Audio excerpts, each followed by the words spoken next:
आज हम लोग हिंदी की बुक से चैप्टर सेकंड पढ़ेंगे। इस कहानी का नाम है जैसा सवाल वैसा जवाब। ये अकबर और बीरबल की कहानी है। बच्चों, आपको तो पता ही होगा, बीरबल बहुत ही बुद्धिमान थे और उनके पास हर प्रश्न का जवाब होता था।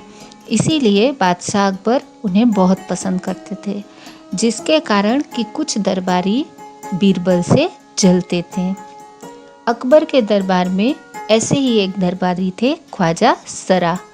उन्हें भी बीरबल से बहुत जलन थी और वे हमेशा सोचते थे कि कैसे भी करके वो अकबर के सामने बीरबल को नीचा दिखाएं। अपने आप को वो बीरबल से ज़्यादा बुद्धिमान समझते थे और साबित करना चाहते थे, परंतु दरबार में और अकबर के सामने तो बीरबल की ही प्रशंसा होती थी। एक दिन ख्वाजा सरा ने बहुत सोच समझकर 3 प्रश्न बनाए और उन्हें लेकर अकबर के पास पहुँचे और अकबर से बोले कि आप बीरबल को बहुत बुद्धिमान समझते हैं ना, तो आप उनसे ये 3 प्रश्न पूछिए। अगर उन्होंने इन तीनों प्रश्नों के सही सही उत्तर बता दिए तो मैं मान लूँगा कि वो बहुत बुद्धिमान है, वरना आपको भी पता चल जाएगा कि बीरबल में तो बुद्धि ही नहीं है। अकबर मान गए। उन्होंने बीरबल को बुलाया और बोले कि ख्वाजा सरा तुमसे 3 सवालों के जवाब चाहते हैं। बीरबल बोले, जरूर पूछिए, मैं खुशी से उत्तर दूंगा। अकबर ने पहला प्रश्न पूछा। पहला प्रश्न था, संसार का केंद्र कहाँ है? केंद्र यानी सेंटर। बीरबल ने तुरंत अपनी छड़ी को जमीन पे खड़ा किया और बोला कि यहीं पे संसार का केंद्र है। अगर ख्वाजा सरा को कोई भी शक है तो वो फीते से नाप के यानी कि माप करके देख सकते हैं। अब अकबर ने दूसरा सवाल पूछा कि आकाश में कितने तारे हैं? बीरबल ने एक भेड़ मंगवाया यानी शीप और कहा कि इस भेड़ के शरीर पे जितने बाल हैं, आकाश में इतने ही तारे हैं। अगर कोई शक हो तो ख्वाजा सरा भेड़ के बालों को गिन के फिर आकाश के तारों से उसकी तुलना कर सकते हैं। अब अकबर ने तीसरा प्रश्न पूछा कि संसार में कितने मनुष्य हैं? बीरबल ने कहा कि मनुष्यों की संख्या तो घटती बढ़ती रहती है, क्योंकि कुछ पैदा होते हैं और कुछ मरते हैं, इसलिए उनको सही सही संख्या नहीं बताई जा सकती।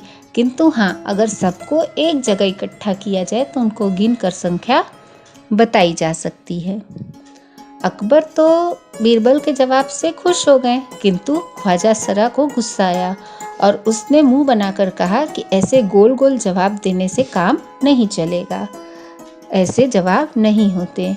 तब बीरबल ने कहा कि ऐसे सवालों के ऐसे ही जवाब होते हैं, यानी जैसा सवाल वैसा जवाब। और बीरबल ने कहा कि अगर आप मेरे किसी भी उत्तर को गलत साबित कर देंगे तो मैं मान लूँगा कि मेरे उत्तर गलत है। किंतु ख्वाजा सरा तो उत्तर को गलत साबित ही नहीं कर सकते थे, क्योंकि उन्होंने प्रश्न ही ऐसा पूछा था जिसका कोई करेक्ट आंसर हो ही नहीं सकता। इसलिए बीरबल ने अपनी बुद्धिमानी से उनके ऐसे फालतू प्रश्नों के ऐसे जवाब दिए जिसमें कि वो खुद ही फंस गए। कहानी पढ़ने के बाद अब पहले हम टेक्स्ट बुक में एक्सरसाइज करेंगे। तो टेक्स्ट बुक में पेज नंबर 9 पे जितनी भी एक्सरसाइज या क्वेश्चन दिए हुए हैं उनके लिए कोई स्पेस नहीं है, इसलिए ये सब मैं आपको CW में लिखवाऊंगी। अब पेज नंबर 10 में एक और शब्द, नीचे लिखे शब्दों की जगह और कौन सा शब्द इस्तेमाल हो सकता है खाली जगह में लिखो। इसका आंसर मैं आपको यहाँ दे रही हूँ, आप देख के लिखिए।